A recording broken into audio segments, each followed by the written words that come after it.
राज्य में 594टी हाथीछुआ रही। राज्य सरकार जंगल और परिवेश विभाग तरफ गत मास 22 तारिख रु 25 तारिख पर्यंत ओडिशार विभिन्न जिलार जंगल मानकरे होइतिबा हाथींकर संख्या एवं प्रकाश करिसेंति।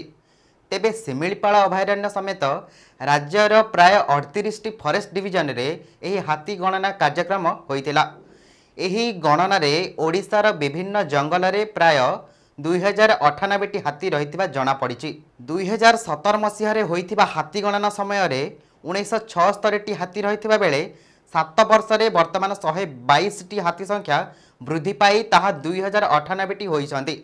एमानक मध्यरे उभय माई और अंडीर हाथी रहितिबा बेले 594टी हाथी छुआ रहितिबा जणा पड़िछि। हेले विभिन्न जंगल रे देखा जाउथवा अबाध शिकार जोगु एमानक सुरक्षा एबे संकट रे पड़िछि।